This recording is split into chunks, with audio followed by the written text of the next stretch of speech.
Hey, what's up? Twilight Sparkle here.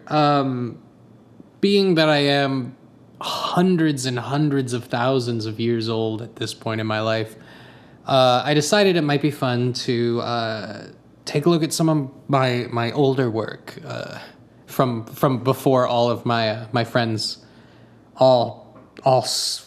five of my friends died 100,000 years ago.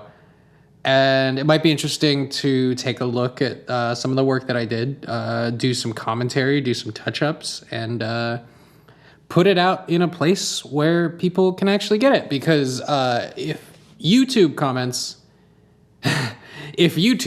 lead me to believe anything, these are, for whatever reason, works that people are interested in hearing and being able to acquire. So, real talk, it's been about 9, 8, 7 years at most for some of these, which is wild. And a lot of them I was so young and I was so removed from them that I haven't heard them proper in so long.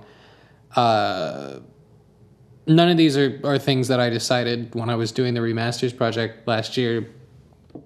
None of these were things that I wanted to touch. Number one, just because I wanted to focus on full albums, and number two, just a lot of them are so old, or there's circumstances about them that just it didn't feel like something that I wanted to touch at the time. But I know a lot of people are attached to these, and so I was trying to think of a way that I could bring them back. Just to make them available and do a little bit of touch-ups. I mean, these don't have the months and months of work that I put into those 2019 remasters. But this is very early songwriting for me. Between 18 and 20 years old, really just starting at like my first real few years of trying to lay the groundwork of like, what kind of songs do I want to write? How do I write? What is my sound? And a lot of these are what I call sound-alikes, where really, because I was in college at the time and I was studying a sort of sound design, and a lot of these was just a thing of like, okay, I heard a song that I like, but music to me at that point was really just a hobby. And the miraculous part is that it was a hobby that people were paying attention to.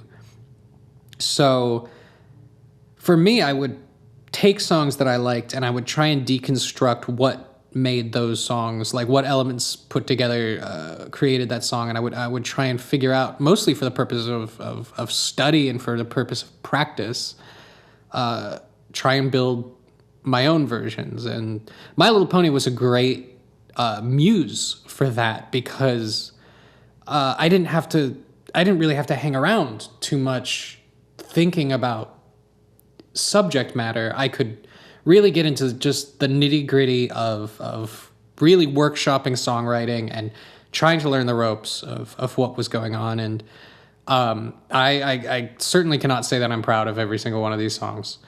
That being said, the people that I got to work with and a lot of the stories and that both I have from having worked on them and that I've heard over the years from people that have been touched by these songs, because I know that for me these are very early. These are workshop songs. These are sound-alikes, and that's my side of the story. But I uploaded them. I gave them away. And Yinzal took them, and you made your own stories and you had your own experiences, and those are the fact that I got to touch anybody's lives like that in any way whatsoever is a genuinely astounding fucking thing. That's probably enough introduction. I'm gonna go through these. I'm gonna talk about each one, and that's going to be it. Let's get the show on the road. My name is Twilight Sparkle, and I am 400,000 years old. With only a glance. Okay. So around 2012, I was getting out of high school. I was really, really into musical theater, which I'm not as much anymore, but at the time it was a very big influence on me. And you can hear that in so many of my early things is these songs that could have been pulled from, shows that never made it to off Broadway, shows that never made it to off Broadway. With Only a Glance is fun because it was for me, it was the first time that I got to hear someone Katie Colosimo, she's this one of my peers.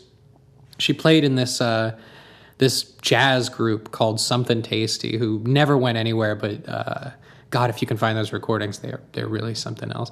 Amazing singer, someone I really admired. And this was a Fluttershy track that I wrote late into my senior year of high school, early 2012. Brony is, starting to surge. And I just wrote it, recorded it by myself. I don't think I even had really put it out yet when I ended up signing up for this 48-hour video challenge, which is like, it goes city to city, and then teams sign up, and you have 48 hours to make like a 5 to 7 minute little movie thing. And Katie Colosimo, I got her on my team because tremendous actress, tremendous singer, and the movie was called Sphincterless Born Without a Butt, and it was a stupid mockumentary about where I played a fictional version of myself making a documentary about somebody who was born without a anus. And midway through the 48 hours, I remembered the song, and I thought, knowing that Katie was such a great singer, I was like, Katie, can you learn this track real quick and lay it down, and we can put it over the end credits? And we actually had a duet version where we fall in love at the end of the movie. It's very stupid. It won second place. Not an accomplishment. Thank you. Not something to be proud of. But so she laid it down in literally like 30 minutes. I mean, it's a 2-minute song, but girl, she was so good. And I ended up taking her full take, and with her permission, I put it out as a pony song. And it's like Flutterdash. I mean, it was so early in the show that like nobody really had an idea of who the characters really were, and shipping was kind of just mostly based on aesthetics and basic personalities. And Flutterdash, like, yeah, I don't know. I think this one's fun. I like that it's gentle, it's nice. This song would be fucking nothing if Katie wasn't singing on it. But what this did for me was, this was the first time I got to hear a strong female singer who I really admired singing on top of one of my works. And that was something that influenced me for a long time going forward and working with people, was that I loved writing songs and hearing women who I admired sing on them. And so I tried to work with a lot of people, and I really got to do so. So this song was the start of all that.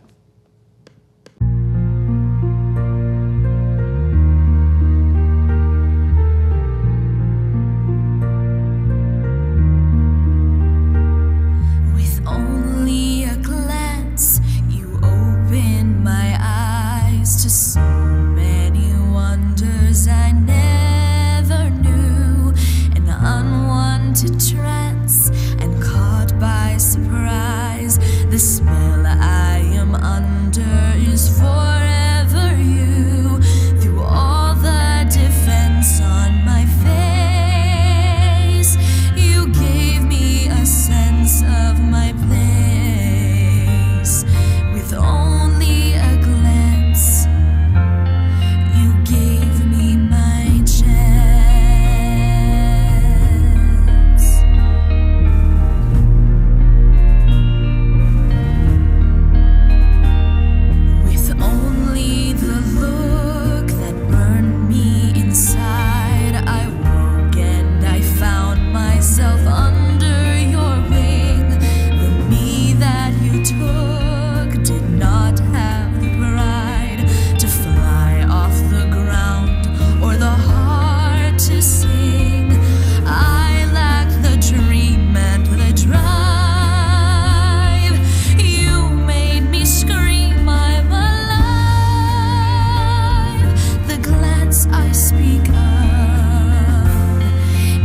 showed me your love.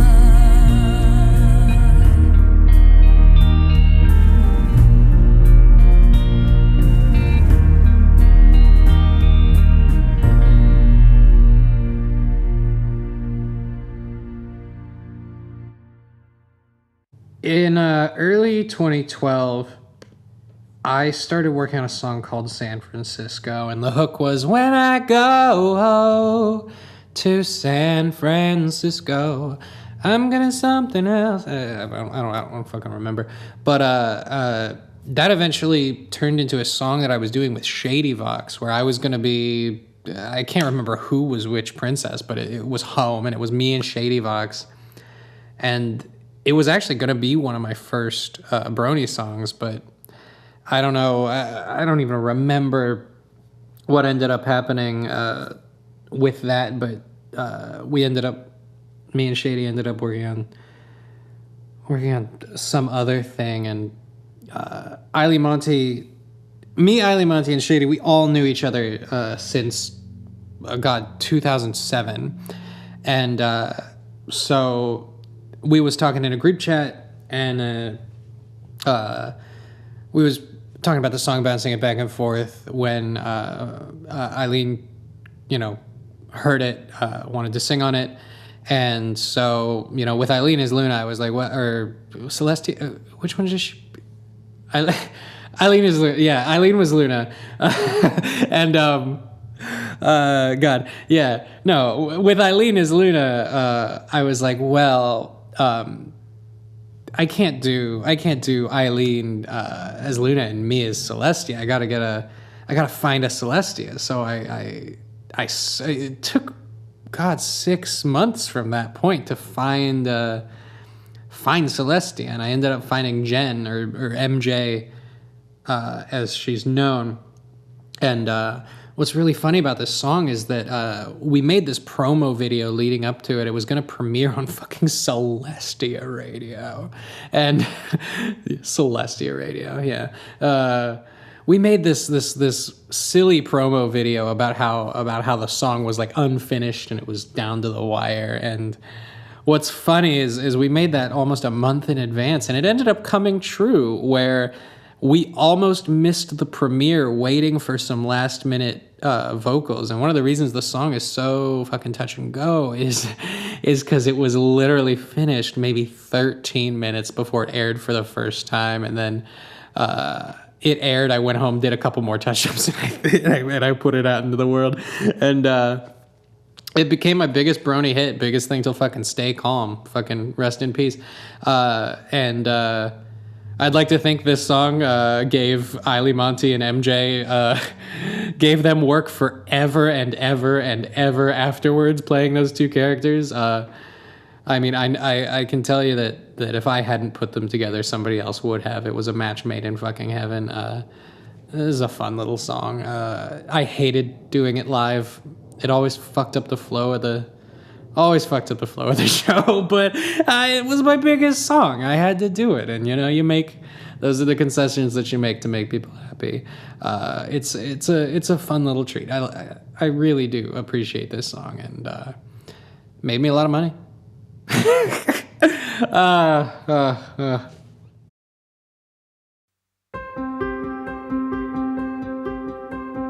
It's so lonely on the moon. I hope that I can come home soon. Will it be the same when I return?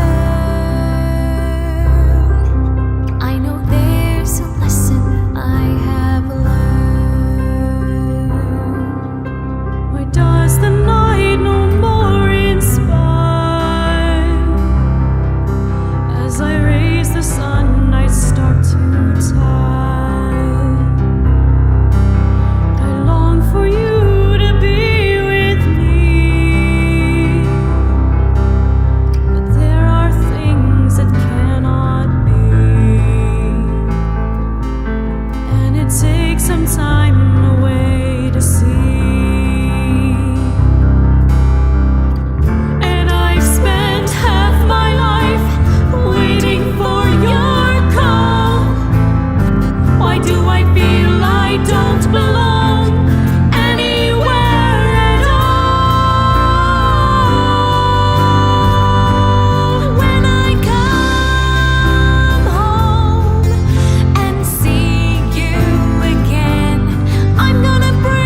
Me too. For a coming sunset, I will yearn. The longest day will end, and I will return.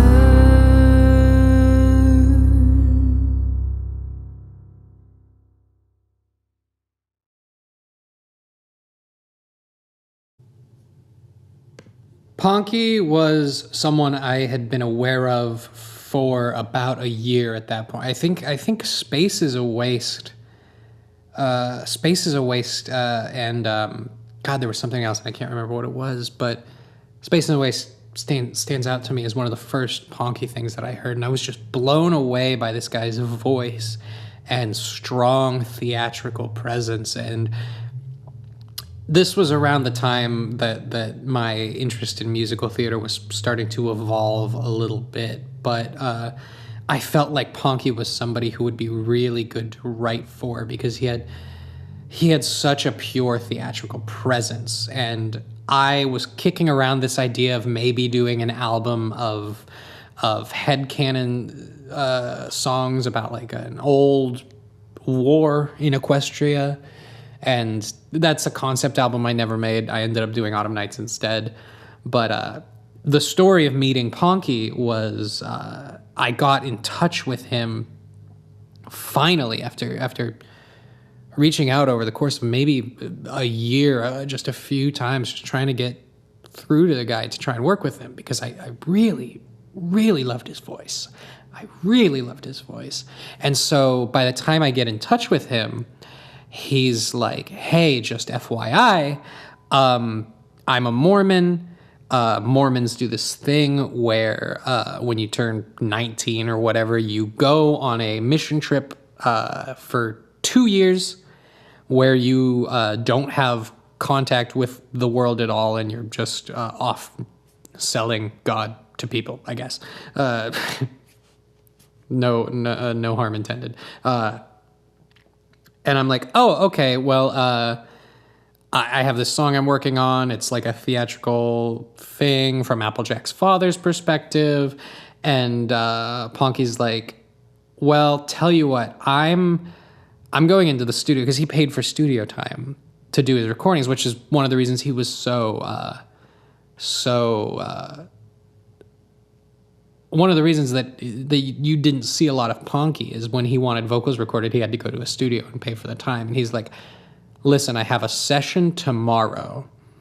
I am doing my last Brony collab.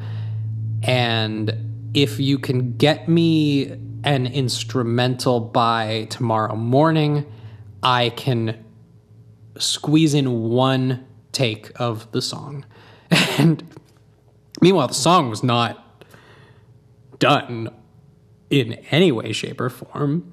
So I'm like, oh, so you're leaving for 2 years in 2 days, and I have one Ponky take. Okay, let me go write this song and record the piano real quick. So I did, and the song's fun because it's just stream of conscious, and stream of conscious is, for the most part, how I wrote a lot of my songs back then. Is I would sit down at the piano or the guitar, and I would just kind of work through it and just feel it out and be like, yeah, that sounds good.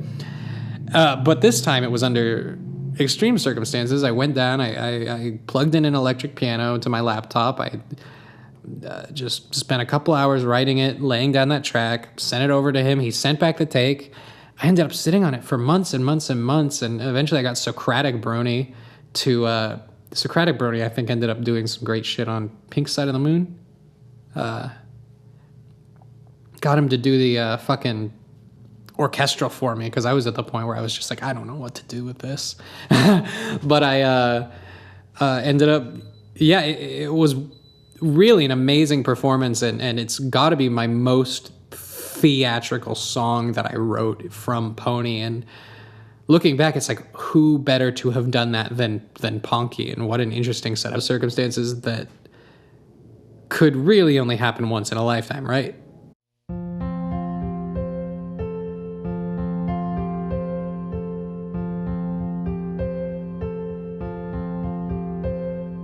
Farewell, Applejack.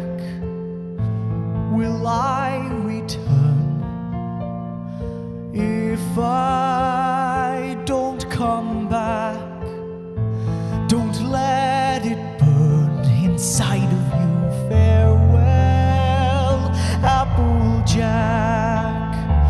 Please promise me that if I die in some unseen attack, you'll always be my starry sky and the apple of my eye. You'll always be, and if I must die for my family, then I must die.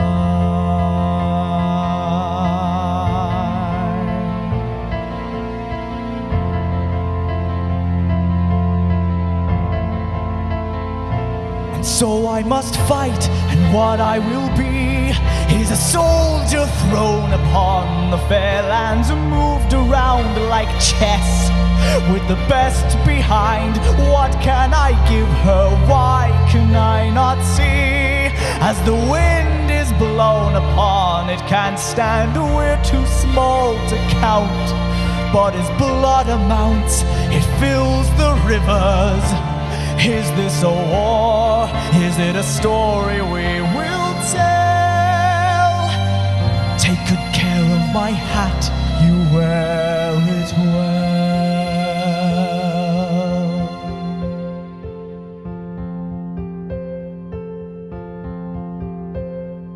Farewell, Applejack. I know I'll die, and since I can't come back, I say goodbye to all of you. In life you will glisten, this much is true. And if you stare at the stars and think of me, I'll glisten back too. I'll glisten back to you.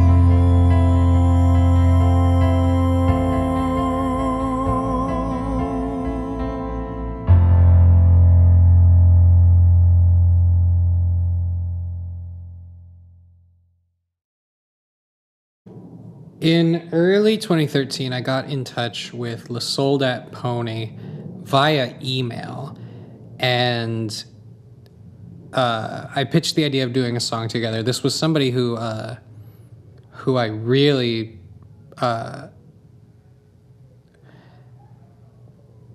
early 2013, I got in touch with La Soldat Pony via email, and this was somebody who I didn't know too well, but I really admired his work on Manhattan Morning's Songbird. I loved his voice on that track, and I just felt like he had this spectacular milky presence.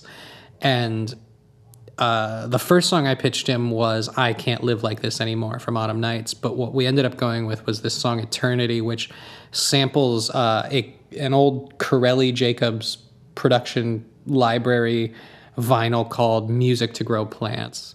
And I don't even remember, maybe it's a Twilight Sparkle song, maybe it's a Lunas. I remember we had this back and forth email where we couldn't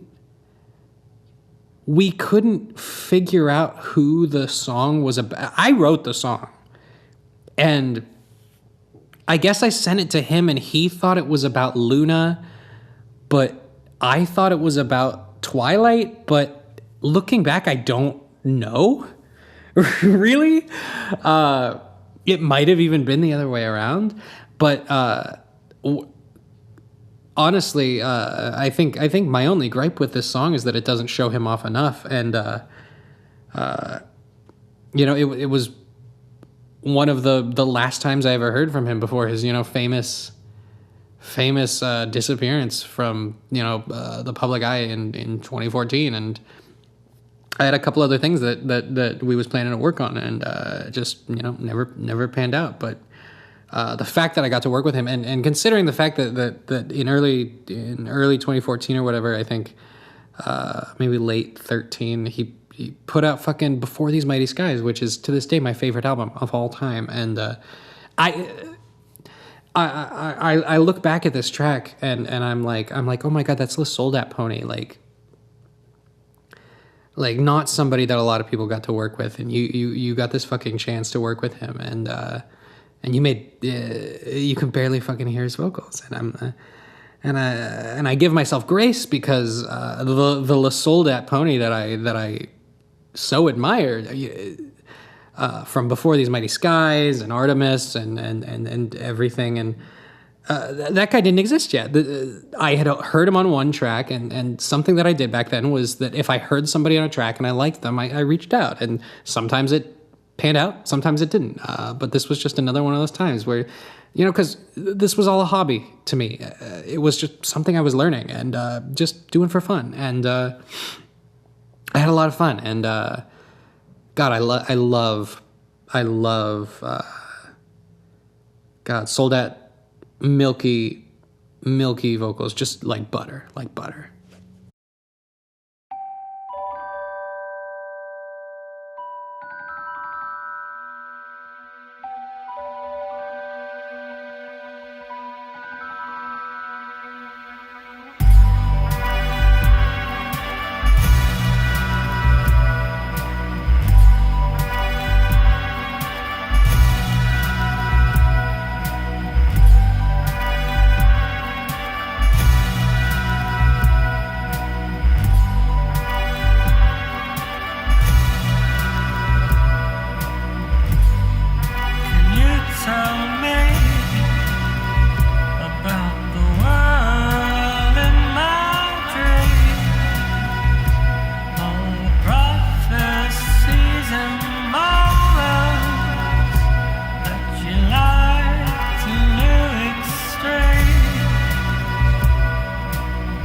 I had worked with Feather for the first time on Autumn Nights, I'd Be Your Slave, and the If You Could See You part. And I remember she said to me something along the lines of, it was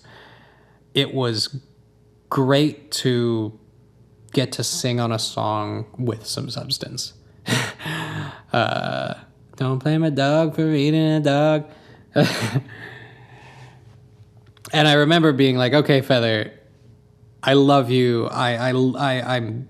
It means the world that If You Could See You was your favorite song to sing on. Now that I have you on the song with some substance, that's like a super C-side, deep on the album, I'm gonna need you to record me a really easy pop track.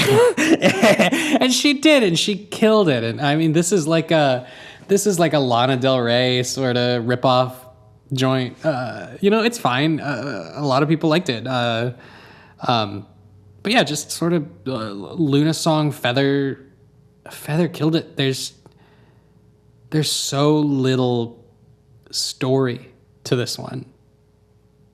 Really, there is.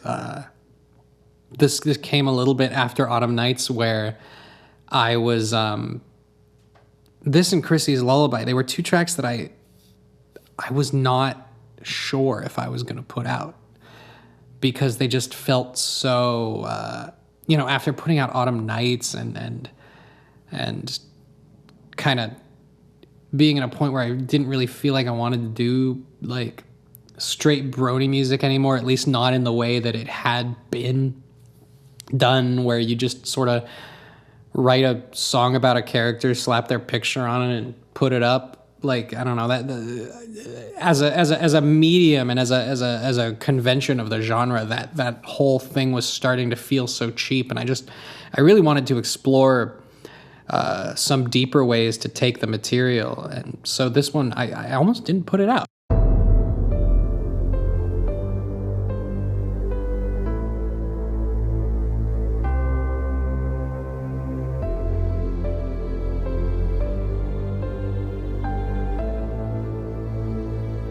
I didn't wish to come home after the first couple of stars, even if they came true and I was rid of you from my heart.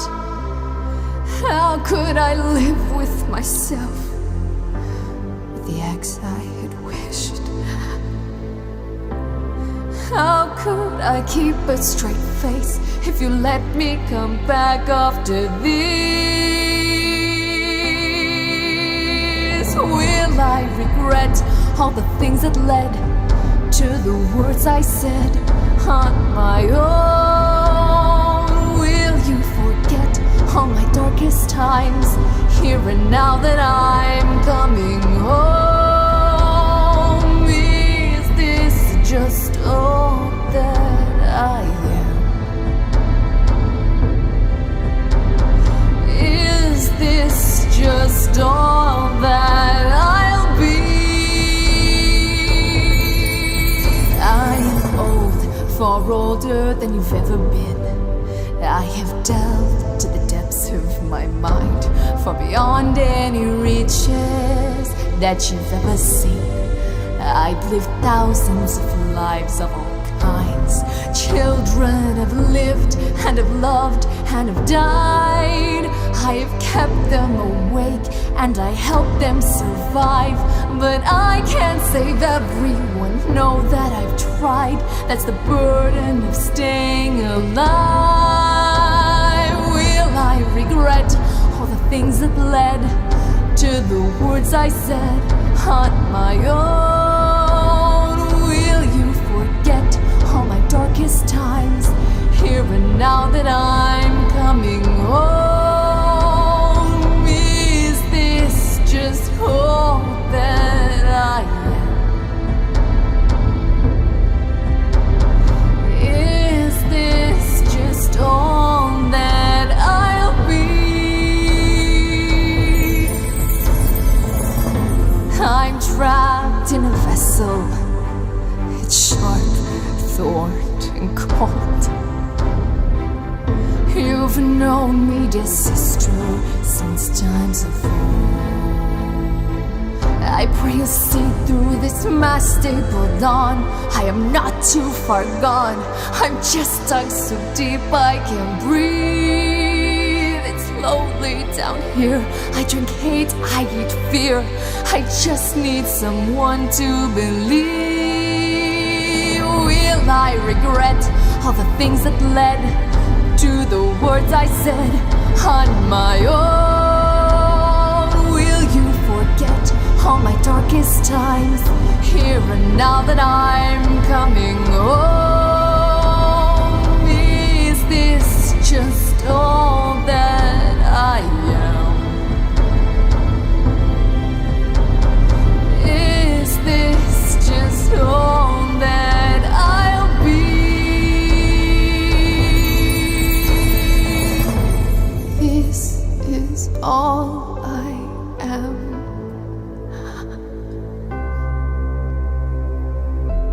This is all that I'll be.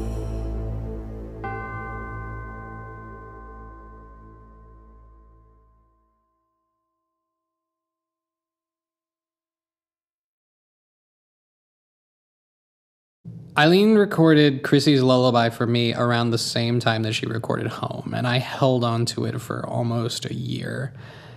And I guess the idea was maybe eventually there would be more verses, or I'd figure out something else, or I don't know. It was just one of those things where it was like it was really just like a scrap, and it was something where I knew that I personally didn't have anywhere else to take it, and but back then these collaborations and these people, like, one thing that I knew in the moment was that things weren't like this before, and things will never be like this again. So even though I became notorious for purging things from my active roster of streamable YouTube music and Bandcamp downloadable shit, I did feel like it was important to put out so much of what was being worked on, because I knew that this was a really special moment in time that would never ever be repeated. And this is it's a cute little track. I liked it's one of maybe 3 or 4, I think, pony lullabies that I tried to write. Not my favorite, but lullabies are hard as shit, bitch. Fucking skip to the next track, your ass. Fucking come on, seriously. Like, you try and write a lullaby. It's hard. Fuck you.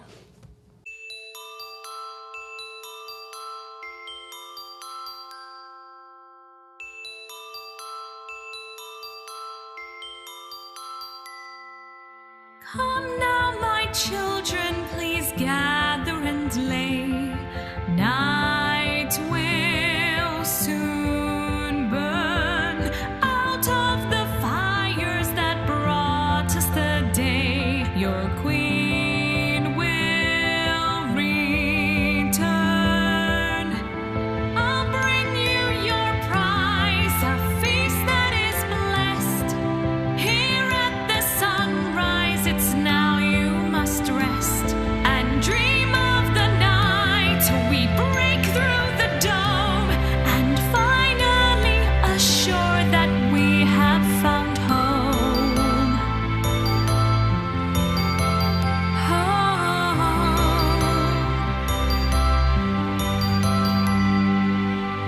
Little children, do not fear. Little children, I am here. My sweet children, do not weep. All my children go to sleep.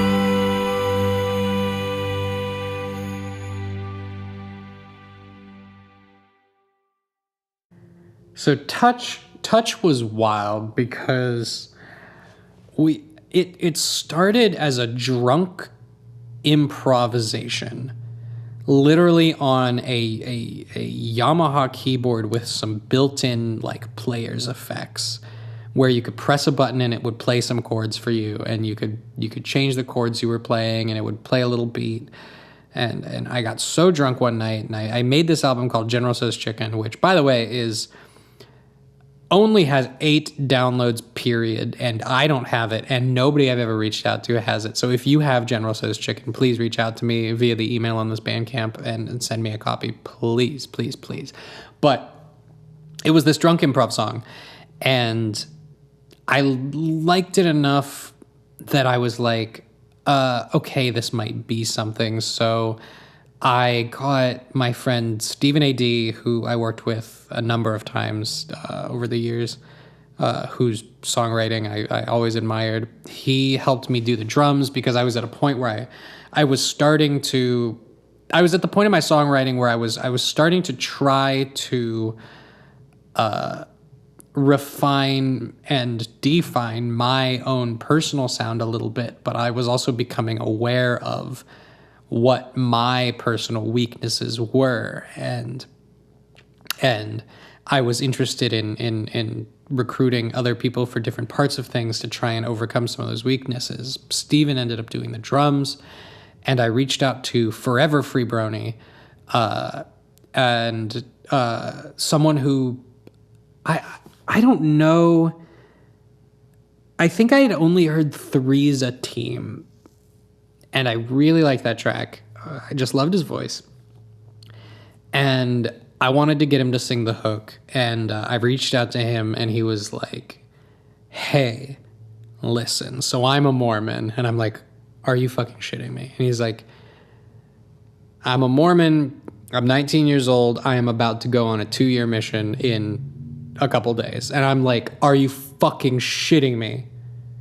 So he ends up same thing as the fucking Ponky situation. He records the hook real quick, goes on his mission, and then I get to hold on to his fucking like one of his last fucking things for 2 fucking years when he was fucking gone. And I held on to it for a long ass time because I was not 100% sure about this track. It was really experimental. In a lot of ways, it felt like a St. Vincent ripoff. But, it was another thing where it was just like, these moments are special, and this is all hobby to me anyway, so, might as well put it out. And, at the end of the day, I do like this track.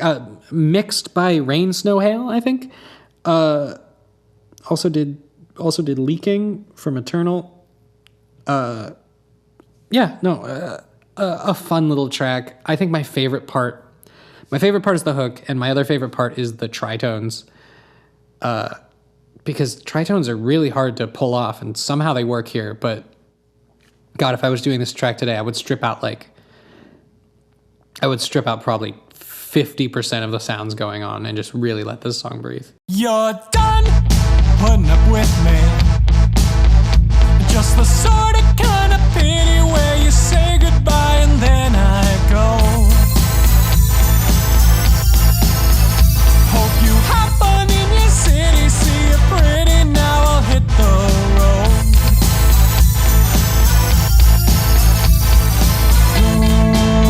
Close the curtains, you have made the certain.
is your touch.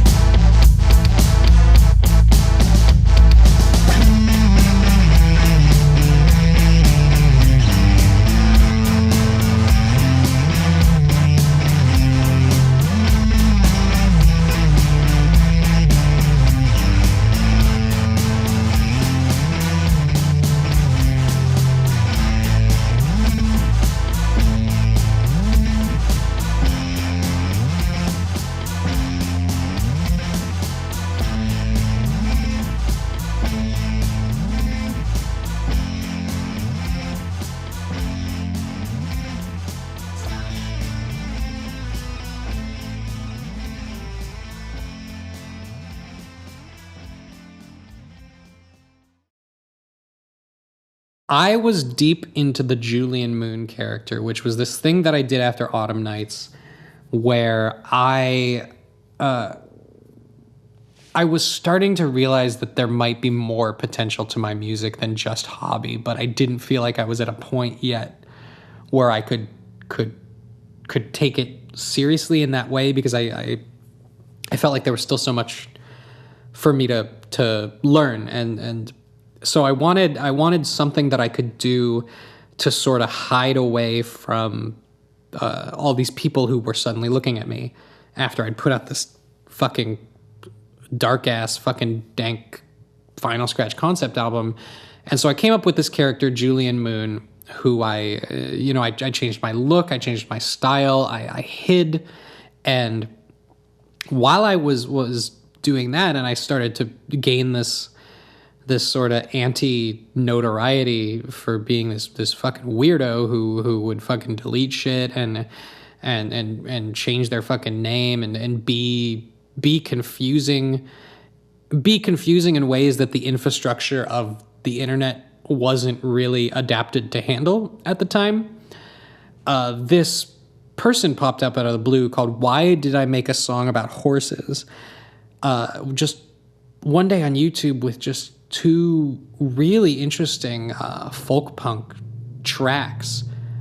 I think one of them was Rarity Out of Reach, and the other one was God, I can't remember. I remember she's rarity out of reach, that's all she'll ever be. And I remember people started talking, and people started coming to me and saying, hey, is this one of your aliases? And what's interesting about that is I was using Julian Moon as a mode of experimenting, and around the time Why Did I Make a Song About Horses popped up, I was experimenting with folk punk. So it was we had similar voices, it was a natural assumption to make. And so while this guy was active, I reached out to him via Skype, and I said, hey, people think I'm you. So what I also said to him was, people think I'm you, and I really like your music, and I think you should be more popular. Let's do a song together. So we started brainstorming, and I pitched this idea of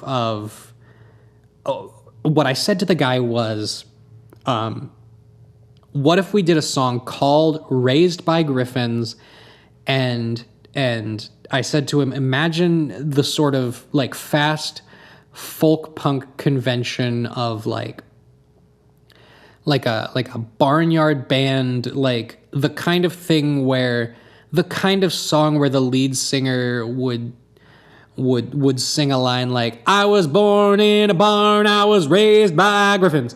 and I was like, if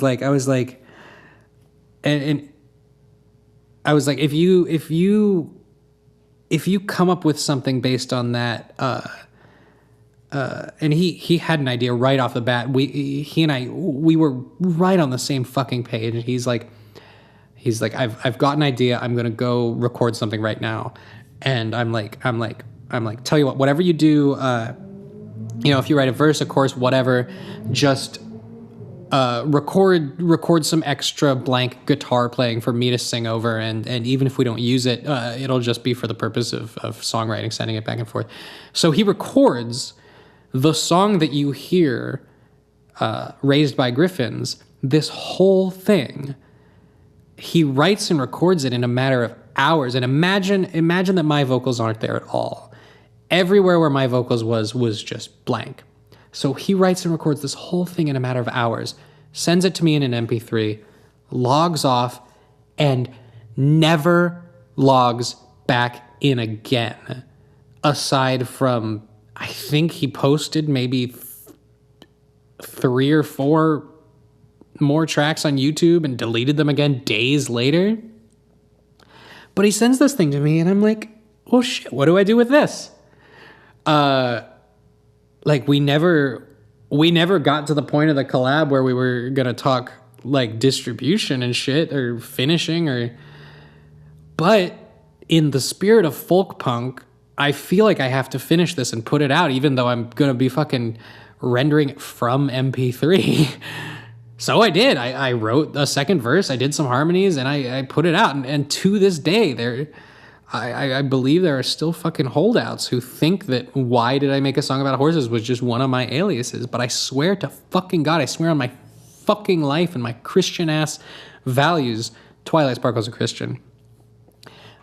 This fucking dude sent me video of him playing folk punk live, and I saw his human-ass fucking face, and he is not me, and I swear to fucking God, cannot remember his name though. So I love this track though. It's one of my proudest moments, and no coincidence, I had very little to do with it other than just being in the right place at the right time. And that's really the story of how I spent Brony just cutting my teeth trying to learn songwriting and work with as many people as I could. It's just I was always in the right place at the right time, and I never made anything that I consider like particularly remarkable or earth-shattering, but I feel like everything I made did have some sort of special touch of magic to it that no, I never got to be fucking pony famous.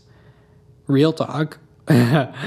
But looking back, it's like, oh my God, I got to exist in this microcosm of community and culture for a very brief little scene.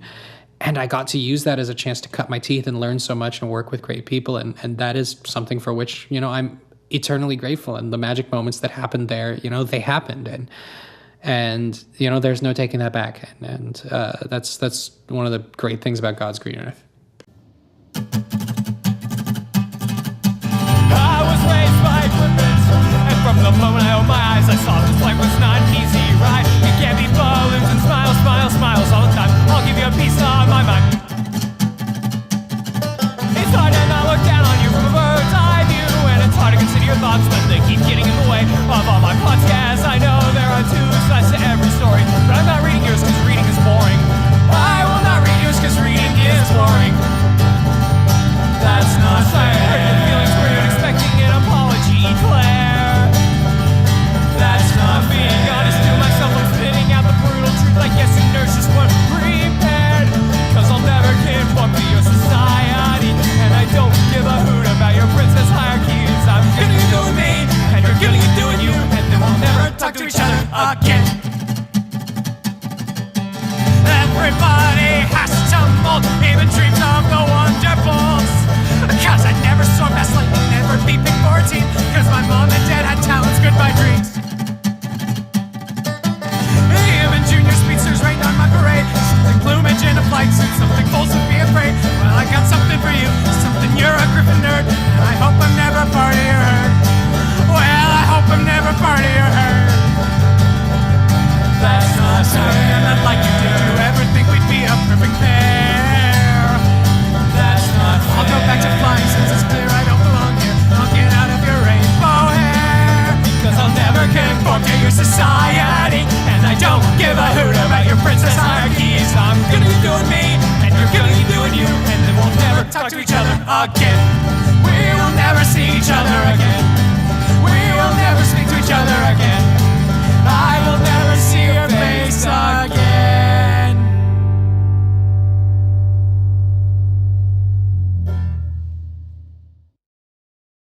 Oh my God, I will always miss us. Oh God, I fucking love this one. Eileen Monty, a great friend of mine, as I've said a million times before. This was mid 2014 when I was kind of doing the rarity alias to try and test the waters of coming back to some more like just, you know, fucking pony pop tracks shit. But employing some of the techniques that I learned from doing fucking Julian Moon. I love this track a lot, and I actually, I'm fucking sampling the "Do You Believe in Magic" hook, and I'm taking that on one of the tracks from my fucking next record, which is a fucking concept album about a cat girl who was famous on Vine who dies in a car crash and goes to hell, and it's about her adventures in hell, and it's called Vine Star Rehab. And that fucking Eileen Monty sample is going to be on that fucking record on a song that is actually a remix of Alone in the Dark with Lady Aria. So fucking take that shit to the bank, motherfuckers. That's like good fucking deep cut shit. In magic, I find you so the magic tragic thing, though. That's tragic. Fucking magic tragic. Why did I do that? Why did I do fucking magic tragic? The only other thing that I can think to say about the fucking this one is that, like, it was at this point where, like, I was having trouble writing about My Little Pony as a muse because just shit was going on in life, you know? And there were things going on bigger than my life that were just more pressing on my artistic soul, especially as I was starting to get a little bit better. But this was still such a transitional time of just learning so much, and that's one of the reasons I released it as rarity, is that I didn't feel like I was quite there yet. At least not enough to like say that anything I was doing was like my sound. So, you know, the idea of doing rarity, doing the I'm So Scared album, and doing the Eternal album, just releasing them literally fucking back to back, it was like just the sort of like just testing the waters of just like seeing the different kinds of things that get people excited. And I don't know. I love this song. I wish it had more than just a kick drum. I wish there were more drums on it.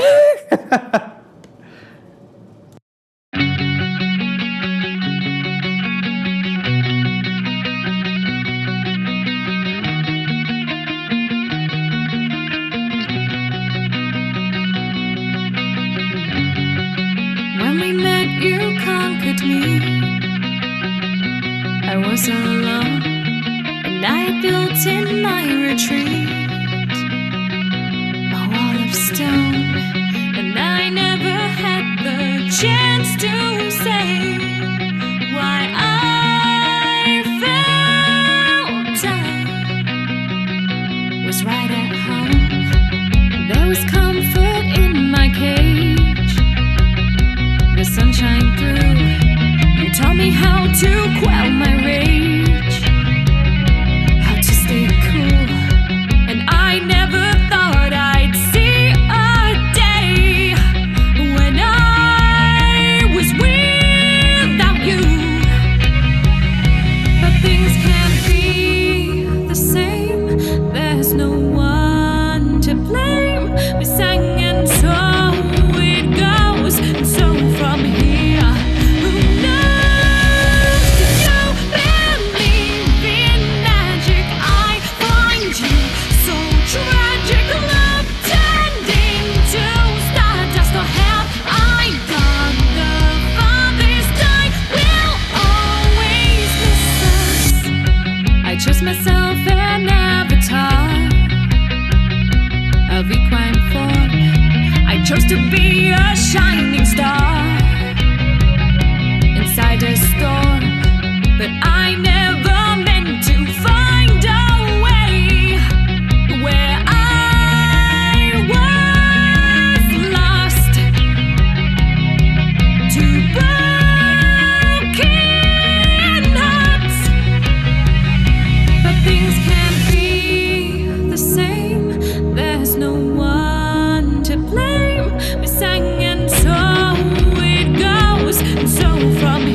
to blame.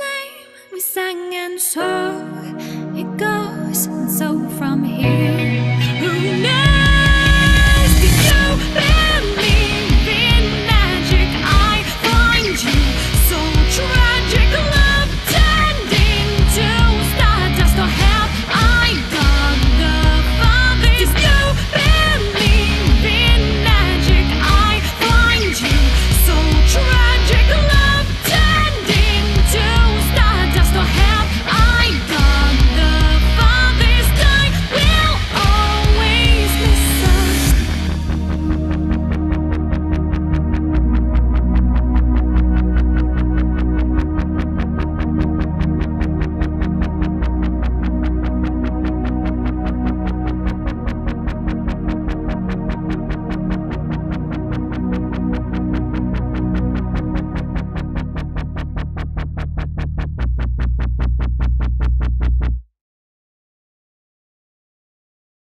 All right, I heard Lady Aria on fucking Your Enigma's fucking amazing fucking track. Fucking I'll Come Running. Like that was really fucking good shit. And I was like, I don't know who this person is, but I love them to death. They fucking charge a rate. I reached out via email and sent them the song, and she was really into it, and just fucking did it. Just was just like, I've only ever done one Brony song I got paid to do. It got a lot of views. This might be fucking something. So yeah, sure. You know what? I'll send you over a take. So I'm just like, yeah, cool. And this one's fun. It's I took all the stems from it and I turned it into something for my fucking Catgirl concept album that's coming out this year. And I don't know, this was a really fun song. I wish the drums did something more, but that was something I was learning a lot about rhythm. It's kind of like a Cosmic Love ripoff, I think, like trying to do a more like EDM version of a Florence and the Machine kind of thing. A little too industrial for my liking. I wish it had been. I wish the percussion was a little clean. Well, I mean, I fixed it. So tune in for the new record. You can hear the new version of Alone in the Dark. It's way better.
She saw my true form and my mask. Don't leave me here, I cried. Please don't let me go. She stayed there with me to let me know. I'm all alone in the dark, trapped in shadow and sky. Deep in the back of my heart is a soul uncharted. I'm all alone in the dark, I've never played my part. Pretend I don't even exist, for I'll never find the way to escape these bars. Please save me, Twilight. Please save me, Twilight. Please save me, Twilight. Please save me, Twilight.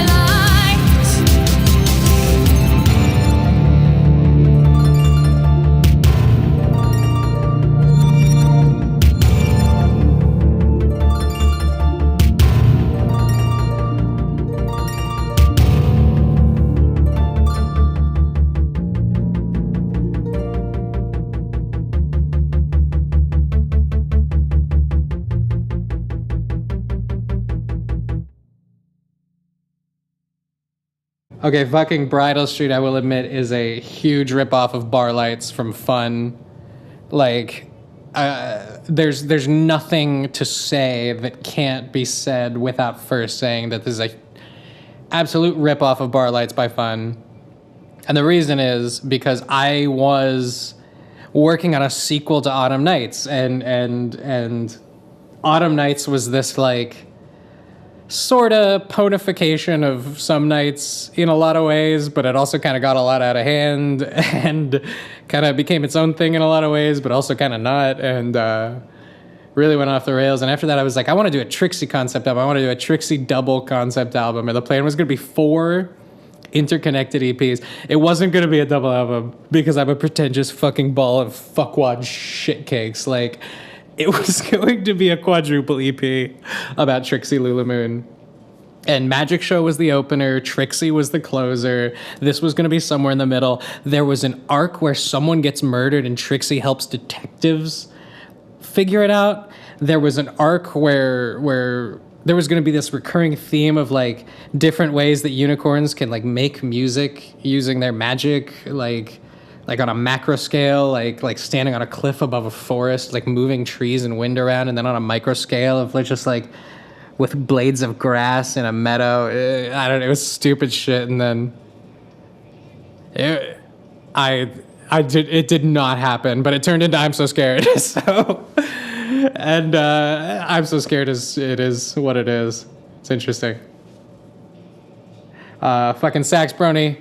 Great friend. Tarby, great friend. I had played with them live so many times at this point. I was like, I have to get these fuckers on tracks.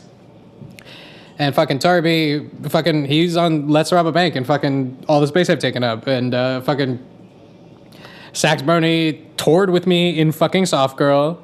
And Sax Brony's playing on the fucking Cat Girl concept album, but not a Sax Brony. Not a Sax Brony. But yeah, fucking 2 amazing people, great musicians, great souls, and still working with them to this day. And this is such a sweet track to listen to. It's we were babies. We was little babies. All of us. We was little babies. I love that.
know it's okay to feel like you're lost. But I'm not the one who needs a guiding star. Mine shines on my hip and it's never far. And I'm not the one who needs an idol to mourn. My bright star is my card and the sweat on my horn. And it's lit like the moon. You know that I never claimed to be more than an act. Yet I'm the one who got shaped and who can never come back. But I'm not the one who needs a guiding star. Mine shines on my hip and it's never far. And I'm not the one who needs twilight to sleep. I'm fine in the sun and I'm fine on the street. Watch as the lights on Bridle Street raise up, and every pony who's asleep can wake up. And it sparks like the sun, and it shines like the stars, and it's lit like the moon wherever you are.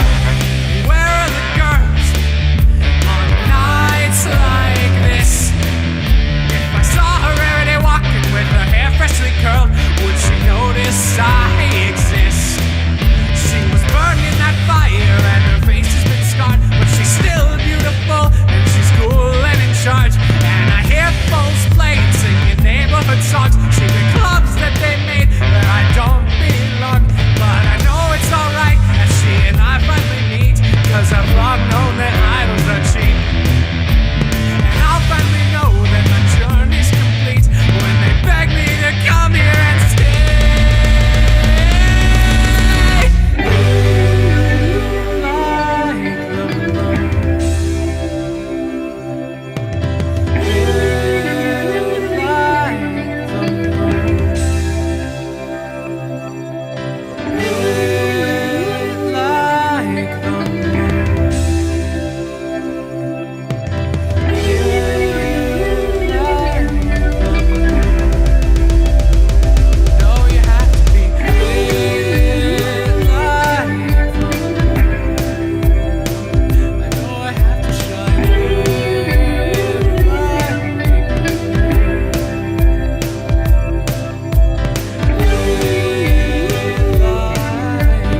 Cyril the Wolf is somebody I had played with many times, both before this and after this. Fucking amazing bass player. And I wrote this just on a 2.5 hour drive, just after a bad breakup. And just drove from one place to another for 2.5 hours, and I was making horse friend money back then, so I could just do shit like that, and just wrote this, just going through it over and over until I had it memorized and I knew it exactly how I wanted it to sound. And Cyril the Wolf did the screaming for me because I could not do that shit. But as I was writing it, I was imagining it as a Gilda Rainbow Dash song, because one of the things about "I'm So Scared" is that when I realized I couldn't do the Trixie quadruple EP, I knew that I could do something. I had 3 or 4 Trixie songs, and I'm like, okay, that's 4 Trixie songs. I had Touch, and I was thinking Touch would go on there, and that was kind of Gilda and Rainbow Dash. And I was thinking of this as a Gilda and Rainbow Dash song, and Goodbye is also a Gilda and Rainbow Dash song. And so my idea was doing these different little arcs, these little slice of life, 3 or 4 song arcs, but then it didn't flow right, so I ended up mixing them all up, and then because there's also 3 songs that are more stuff in the Autumn Nights canon, and and then there's just a couple things that are just whatever. So it's I don't know, it's just a big fucking mixed nuts.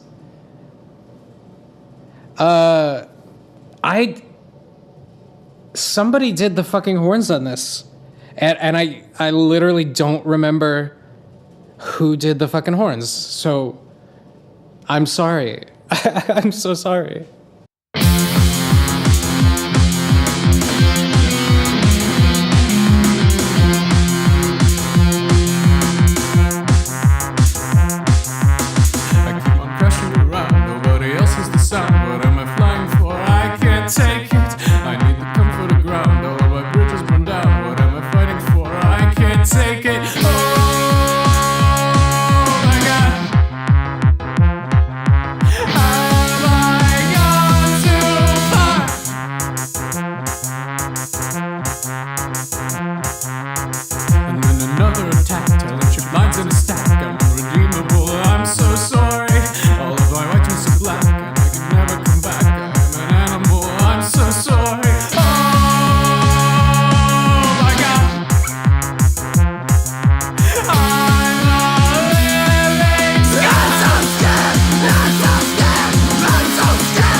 Vanilla Coke is a song I wrote on a bender in Mexico in 2014.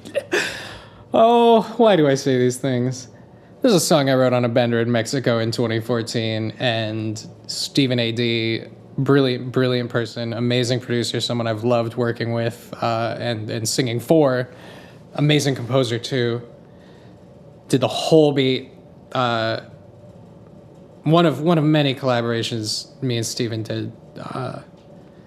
Amazing friend, amazing person, great person to work with. This was one of the first times I felt like I had written a song that was mine. I don't know if it was the first time, but this, like, the opening line, I saw it in a Tumblr post, and that was like, it just wrote itself, and it came out of nothing, and it was one of the first times I'd ever felt something really come out of nothing. Like, I had that a few times before, like a few really nice moments of that. Like, If I Were You from Autumn Nights was something that just came to me that I felt really strong, that was my own. And over the years, as I did Sounded Like Things and things that were heavily inspired by other things, to just workshop and learn how to produce and arrange and sing and write lyrics.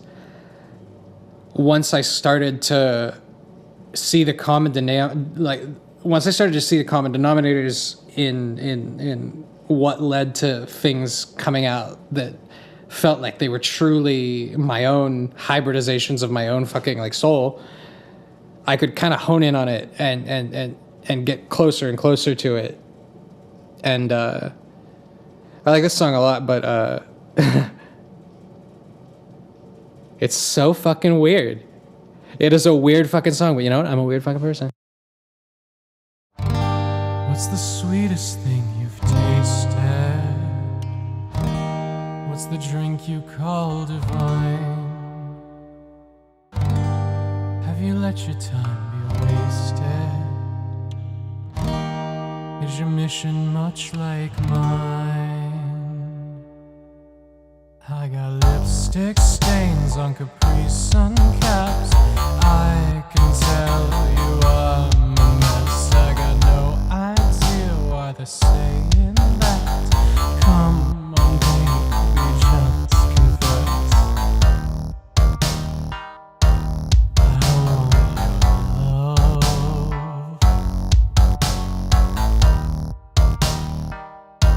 I want your smoke.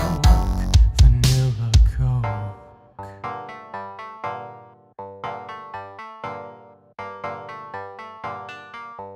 I'm a bad girl, but I'm learning fast. Fit me in a long black dress. It's a concert gown, and I'm looking fat.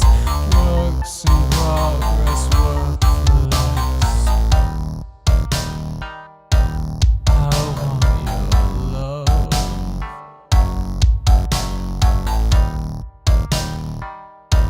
I want your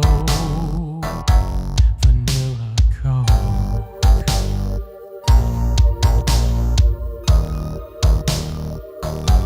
Vanilla Coke.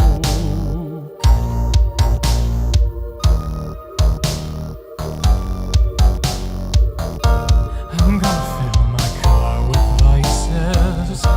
I'm gonna take a drive. I'm gonna kill a star who's priceless. How will I stay alive? I'm gonna starve myself for something. I'm gonna test my lies. I'm gonna take a morning running. I'm gonna be more shy.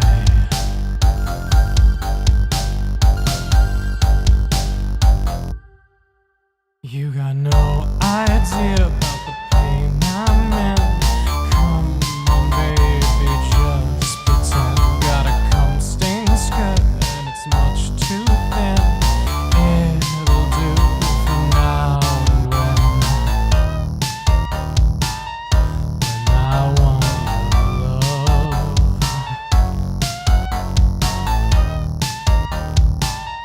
I'll try being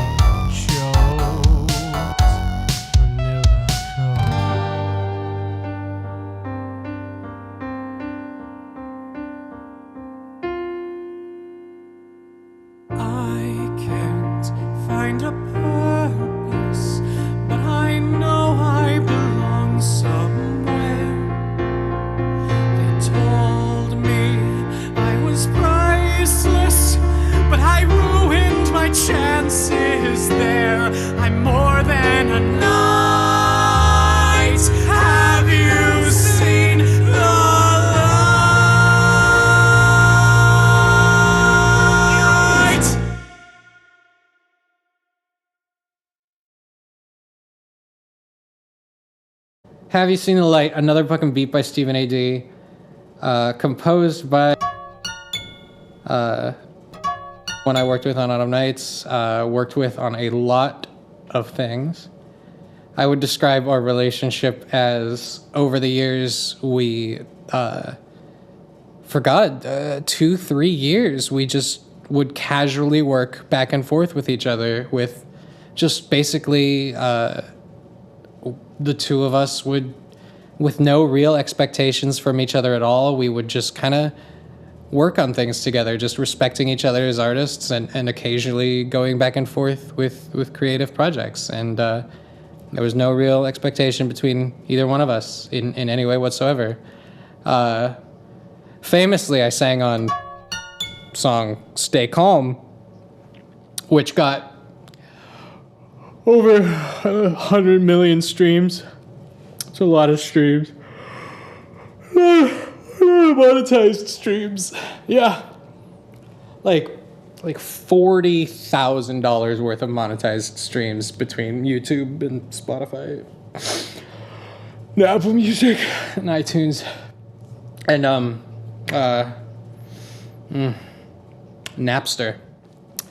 But no expectations in any way whatsoever between either one of us. It's just friends collabing on the internet.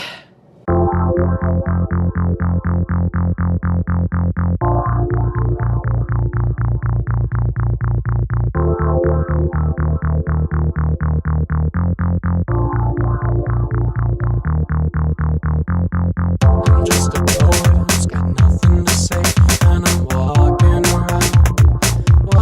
around town. I'm headed south just for a refill. Nervous around roadkill, I'm trying to step in the time. I'll won't let you fade away. All of the pain inside, it's walking around. Yeah. Have you seen the lights? I don't know if I'm alive. Have you seen the lights? I don't know if I'm alive. What would have happened if I'd lived in the woods? If I'd never learned to read or write? Would I still be me? Would I still have my thoughts, my logic, my fetishes, my songs, and my dreams?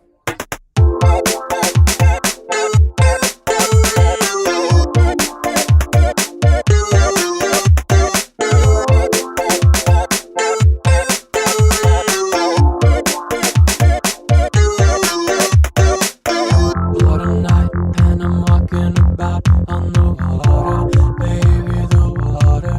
Baby, don't tell me it's about that old establishment. It's a magic trick. Have you seen the lights? I don't know if I'm mine. Have you seen the lights? I don't know if I'm mine. Have you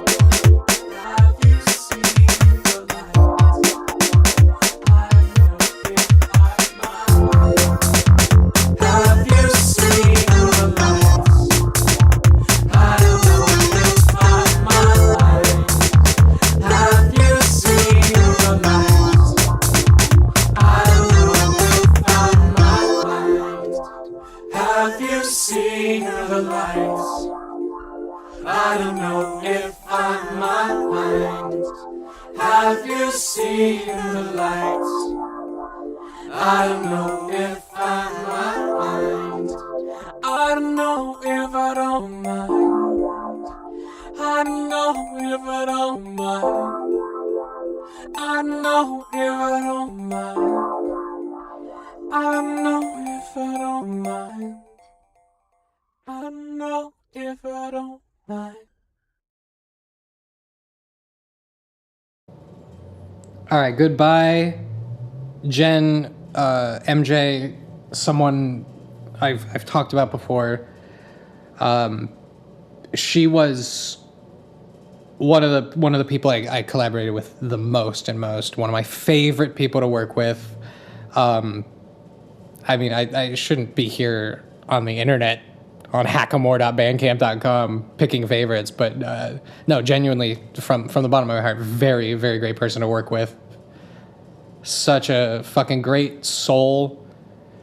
We got to play fucking home with fucking Eileen and Jen and fucking Joph and fucking Tarby and me all fucking on stage at BronyCon, and like we was all babies and we was all and rehearsed and jet lagged and having a real rough time with no sound check and terrible production, and we muddled through it and had a great fucking time, and they were all great fucking people.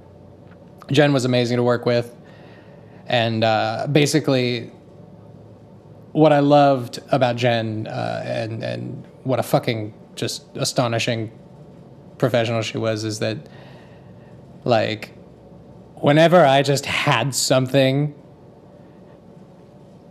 like, it didn't matter what, like, if I needed something and I fucking gave a call out to her, because, like, you gotta understand, like, I worked with so many people, but you gotta understand that, like, for every person that I worked with, each person has, like, 5 things they turned down, and for each person I worked with, there's, like, 5 people that never fucking got back to me or just flat out said no. So, like, I fucking reached. I knew that shit was special, and I was like, I don't know if any of these other fuckers realize how fleeting these moments are, but God, we should all really work together because this is precious time. And so, what I loved about Jen was she was just somebody who would, any fucking time I reached out, I was like, I got something, and I think it's good for you.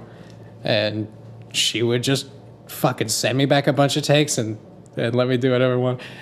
Because also some people, I won't name names, but God, some people was like, some people would send you one take. That's it. You get you get my best take. And it's like, come on, let me decide the mood. Let me pick the different lines and construct it. Come on.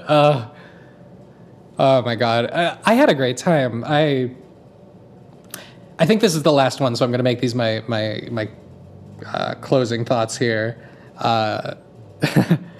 Like, I feel like the thing that we all had in fucking Brony for that little brief fucking second, like, I know that there's people still doing it, and it's still the thing, and, like, I'm here and fucking shit, but like, that was so precious, and I really cherished that time, and getting to cut my teeth there, getting to work with so many people, and make shit that fucking people responded to, and shit that like, people come to me and fucking tell me what it meant to them, and, like, I know I fucking cherish those days. I really do.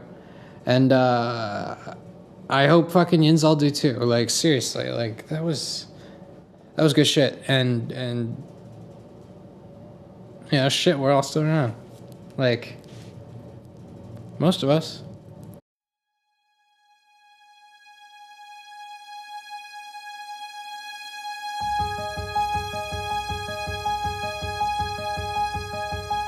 When you fought so long to find your destiny,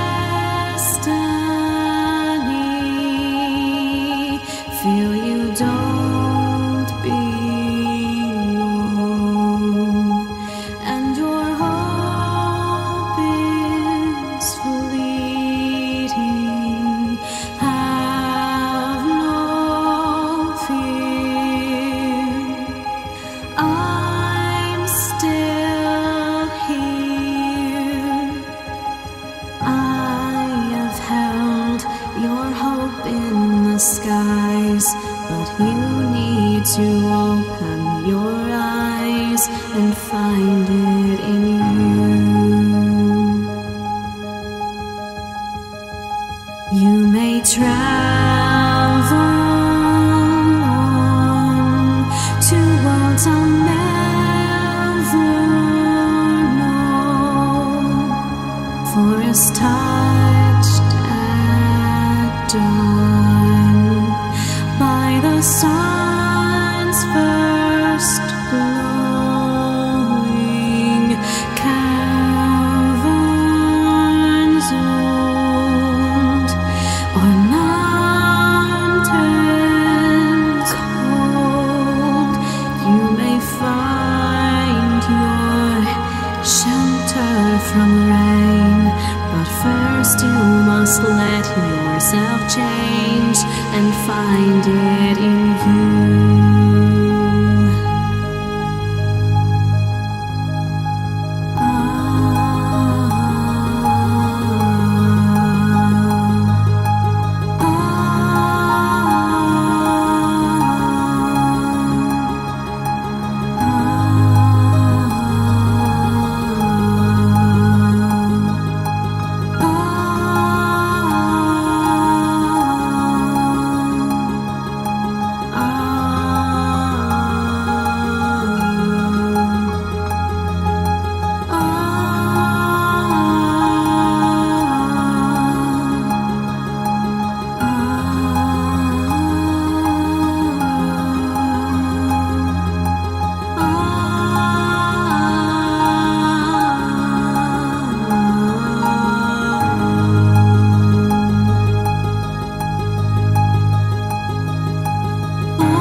last another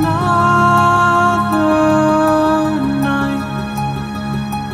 I am too prepared. I've done this all my life, because fear is cheap. I hardly ever sleep. Oh, and fate runs deep, but I will be alright.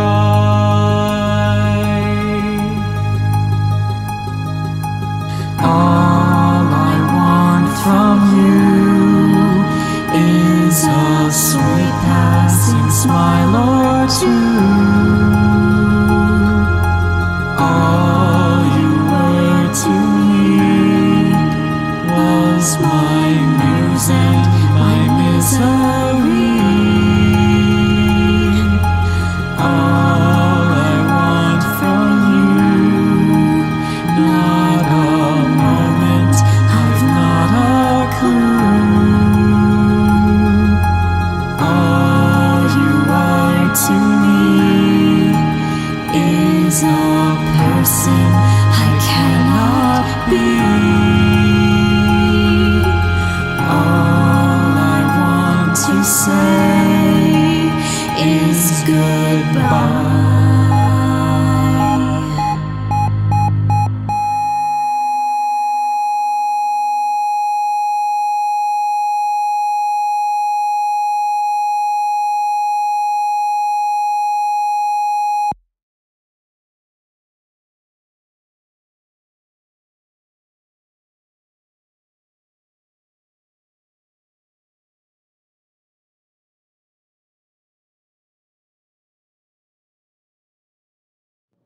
All right.